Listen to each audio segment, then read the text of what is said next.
रेहाना और रवि की शादी के बाद रवि के पास कुछ नहीं था। रेहाना, तुमने मुझसे शादी करके एहसान किया है। मुझसे ज्यादा तो तुम कमाती हो। अरे तो क्या हुआ, एक दिन आएगा रवि कि तुम खूब पैसा कमाओगे। मुझे तुम पर पूरा विश्वास है। रवि और रेहाना खुद को स्टैंड करने के लिए पूरी मेहनत करते। रेहाना, मैं नौकरी नहीं करना चाहता हूँ। तो कोई बात नहीं, मैं नौकरी करके घर चलाती हूँ, तुम बिजनेस सेट करने की कोशिश करो। एक दिन। रेहाना, तुम जानती हो, मैंने जो विज्ञापन बनाने वाली कंपनी खोली थी ना, उससे बड़ी ब्रांड का ऑफर आया है। अब हम लोगों के दिन प्यारे न्यारे हो गए हैं। मैं जानती थी रवि कि एक दिन तुम सेटल हो जाओगे। रवि का काम अच्छा चल जाता है। एक दिन वो रेहाना से कहता है, रेहाना, अब हम लोगों का बच्चा भी हो गया है। बहुत छोटा है वो, उसका ख्याल कैसे रखेंगे हम? कैसे क्या, मैं गांव से माँ को लेकर आ जाती हूँ। नौकरी से हाफ डे ले लिया करूंगी। अभी तो वो छोटा है, स्कूल जाने तक मैं मैनेज कर लूंगी। देखो रेहाना, मैं अब अच्छा कमा रहा हूँ, तुमको नौकरी करके परेशान होने की कोई जरूरत नहीं है।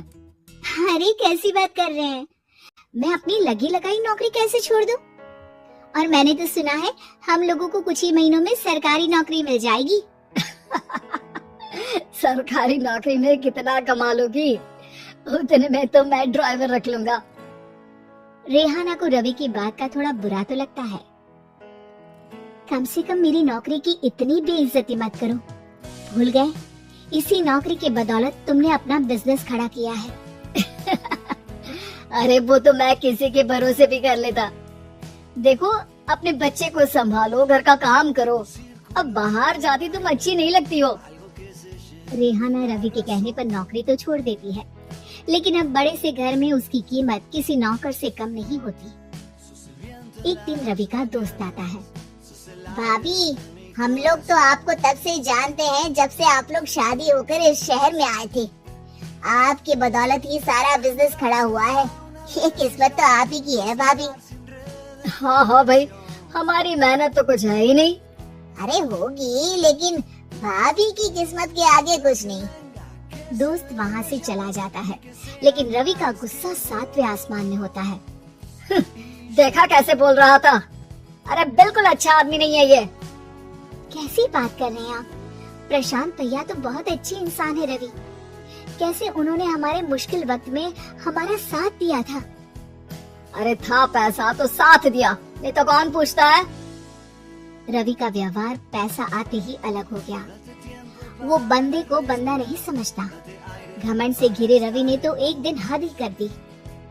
रेहाना, मैं अब तुम्हारे साथ नहीं रह सकता हूँ।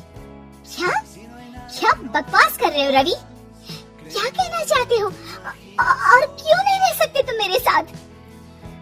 देखो, मुझे कोई और पसंद है और उसने साथ रहने पर बस यही शर्त रखी है कि मुझे तुम्हें तलाक देना होगा। रेहाना, जो कि एक स्वावलंबी महिला थी, उसने बिना देर किए रवि को कह दिया, कोई इश्यू नहीं, मुझे पैकिंग में 4 दिन का वक्त लगेगा, लेकिन तब तक मैं तुम्हारे साथ नहीं रहूंगी। 4 दिन के लिए तुम कहीं और शिफ्ट हो जाओ, मैं घर से निकलूंगी तो बता दूंगी। रवि घर छोड़कर चला जाता है। रेहाना को दुख होता है, वो रोती है, लेकिन व्यवहार से स्ट्रॉन्ग रेहाना को पति के वापस आने का और उसे सबक सिखाने का पूरा भरोसा था। फिर एक दिन, अरे शुशिका, कब शादी करोगे तुम मुझसे? यार, मैंने तो सोचा था तुम शादी से पहले मुझे विदेश लेकर जाओगे, महंगी कार दिलाओगे। अरे सब दिला दूंगा, लेकिन पहले मुझसे शादी तो कर लो। हाँ हाँ, क्यों नहीं। मैं कुछ दिनों के लिए अपने मम्मी पापा के पास जा रही हूँ और लोगों से अपनी शादी की बात करूंगी। शुशिका, कैसे रहूंगा मैं तुम्हारे बिना? अब तो शादी ही होने वाली है हम लोगों की। शुशिका रवि को छोड़कर चली जाती है। रवि घर आता है, जहाँ रेहाना को ना पाकर उसे सब अजीब लगता है। घर तो रेहाना के बिना कुछ नहीं है, बच्चे की याद भी आ रही है। चलो एक वीडियो कॉल कर लेता हूँ। रवि रेहाना को वीडियो कॉल करता है, लेकिन रेहाना फोन नहीं उठाती। रात को सोते वक्त मन कर रहा है मुन्ने को गले लगा लूं। चलो कोई ना, शुशिका से शादी के बाद मेरे और भी बच्चे होंगे। अगले दिन रवि ऑफिस जाता है जहाँ टीना खड़ी होती है। सर, आपने अपने नए ऐड के लिए मॉडल की रिक्वायरमेंट डाली थी ना, मैं उसी के लिए आई हूँ।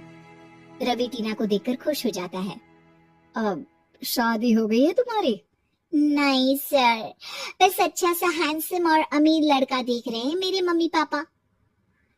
रवि के दिमाग से तो टीना को देखकर शुशिका का ख्याल भी खत्म हो जाता है। अरे यार, ये लड़की मिल जाए कितनी सुंदर है। शुशिका तो इसके आगे कुछ नहीं है। क्या तुम्हें ऐसा नहीं लगता कि मुझसे मिलकर तुम्हारी ये खोज खत्म हो गई है? आप तो 2 बच्चों के पापा लग रहे हैं। अरे नहीं नहीं, मेरी शादी तो हुई थी, लेकिन दीदी को किसी और से प्यार था, मुझे छोड़कर चली गई। खैर, टीना की दोस्ती रवि से हो जाती है, लेकिन 1 महीने बाद शुशिका रवि के पास वापस आती है। मेरे मम्मी पापा तुमसे मिलना चाहते हैं, लेकिन उन लोगों को ये मत बताना कि तुम पहले से शादीशुदा हो, और हाँ, शादी से पहले अपनी सारी प्रॉपर्टी तुमको मेरे नाम करनी होगी। अरे पागल, अब मैं तुमसे शादी ही नहीं करना चाहता। भला ऐसी लालची औरत से कौन शादी करेगा? तभी वहाँ टीना आ जाती है। रवि, ये पागल सी औरत कौन है? देखो, तुमने ही कह दिया ना पागल, तो पागल ही है। पता नहीं कौन है, कह रही है शादी कर लो, लेकिन शादी से पहले अपनी सारी प्रॉपर्टी मेरे नाम कर दो। बोल तो सही रही है। वैसे तुम जानती हो, मेरी एक सहेली है, उसके पति ने उसे पैसा आते ही छोड़ दिया, जबकि उसको खड़ा करने वाली ही मेरी सहेली थी। और मुझे भी भरोसा नहीं है। अगर मैं भी तुमसे शादी करूंगी तो तभी जब तुम मेरे नाम अपनी सारी प्रॉपर्टी कर दोगी। अरे हाँ, क्यों नहीं, बिल्कुल कर दूंगा। रवि और टीना की शादी की तारीख तय हो जाती है। वो अपनी सारी प्रॉपर्टी की कागज लेकर शादी वाली जगह पर पहुंचता है, लेकिन वहाँ टीना आती नहीं। रवि टीना को मैसेज करता है, कहाँ हो? सॉरी, मैं तुमसे शादी नहीं कर सकती, मुझे तुमसे भी ज्यादा पैसे वाला मिल गया। रवि को गुस्सा आ जाता है। वो गुस्से से सारा डेकोरेशन तोड़ रहा होता है कि वहाँ रेहाना आ जाती है। सर, क्या हो गया? क्या डेकोरेशन पसंद नहीं आई आपको? तुम यहाँ क्या कर रही हो? मैं यहाँ की डेकोरेटर हूँ। क्या आपको पसंद नहीं आई यहाँ की सजावट? रवि दौड़कर रेहाना के गले लग जाता है। मुझे माफ कर दो रेहाना। रवि रेहाना के गले लग जाता है और रेहाना टीना को थैंक्स का मैसेज करती है।